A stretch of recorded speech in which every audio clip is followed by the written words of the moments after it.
Metodologi studi peristiwa, menggulung event study Prodi MM Metro semester ganjil tahun ajaran 2024-2025.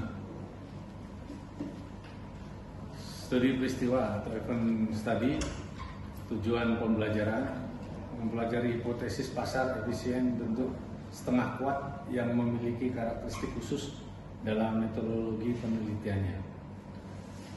Jenis-jenis studi peristiwa, tujuan studi peristiwa, metodologi studi peristiwa, teknik perhitungan abnormal return dan cumulative abnormal return, metodologi penelitian studi peristiwa.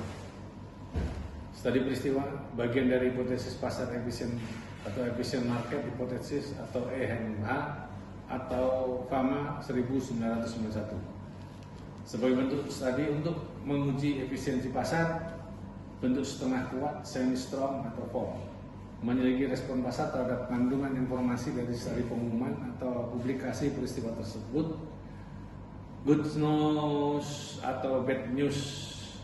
EMH memprediksi bahwa pasar akan memberi respon positif untuk berita baik atau good news dan respon negatif untuk berita buruk, bad news. Respon pasar mencermin dan return tak normal positif atau good news dan return tak normal negatif atau bad news. Bad news atau good news. Peristiwa membawa kabar baik atau kabar buruk. Bagaimana pengaruh atau arah peristiwa tersebut? Positif good news atau reaksi positif. Negatif bad news, reaksi negatif. Tidak berarah, peristiwa tidak mengandung informasi atau tidak mengandung nilai ekonomis.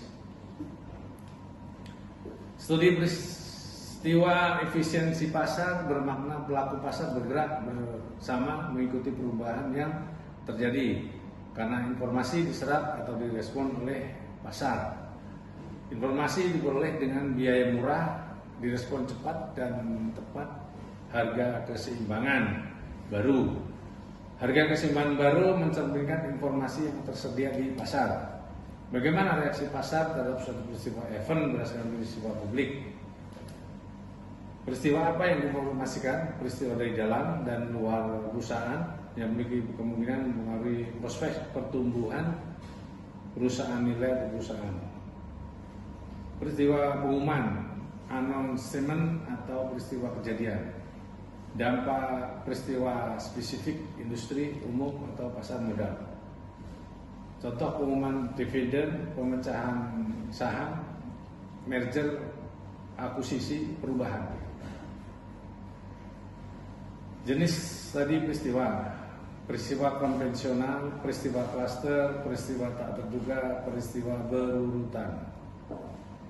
Peristiwa konvensional, peristiwa yang sering terjadi dan diumumkan saat terbuka oleh emiten di pasar modal dan tidak berdekatan dengan peristiwa lainnya. Pengumuman laba, pengumuman pembagian dividen, penerimaan saham kembali, stock split, merger, akuisisi. Sudah diantisipasi oleh pelaku pasar dan direspon menggunakan berbagai sudut pandang teori dalam berargumentasi. Seperti teori apa saja?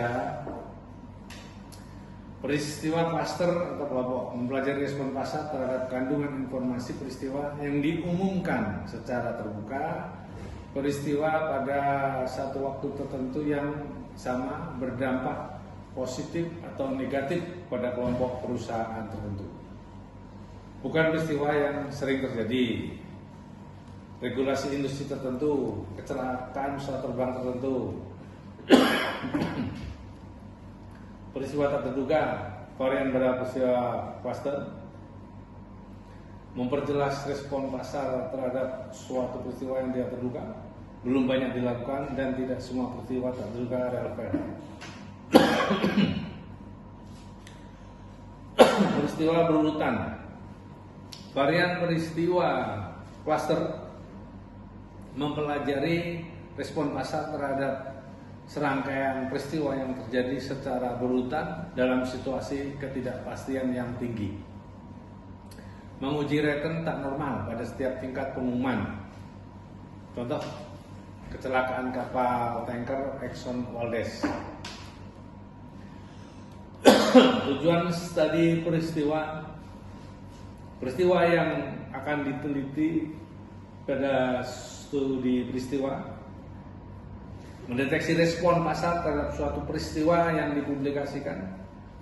Respon tergantung kandungan informasi yang melekat pada peristiwa yang diduga berdampak pada aliran kas perusahaan akan datang. Tujuan spesifikasi antara lain pengujian teori, pengujian respon pasar, pengujian Reiten tak normal. Pengujian teoritis menguji teori efisiensi pasar modal bentuk setengah kuat dan dilandasi oleh teori-teori yang relevan. Pengujian respon pasar menguji apakah pasar bereaksi dengan cepat dan benar atau kecepatan dan ketepatan respon pasar, misal ketepatan tentang respon good news dan bad news. Pengujian Reiten tak normal atau abnormal Reiten menguji tidak ada tidaknya Reiten tak normal seputar pengumuman peristiwa.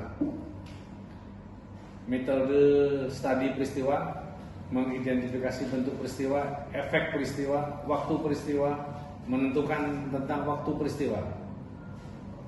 Periode estimasi untuk meramalkan Reiten, harapan periode peristiwa T(N) sampai dengan T plus N, periode seputar peristiwa TO. 3. Menentukan metode penyusunan Reiten atau market adjustment Reiten. 4. Menghitung Reiten tak normal. 5. Menghitung rata-rata Reiten tak normal dan kumulatif abnormal Reiten. 6. Merumuskan hipotesis statistik.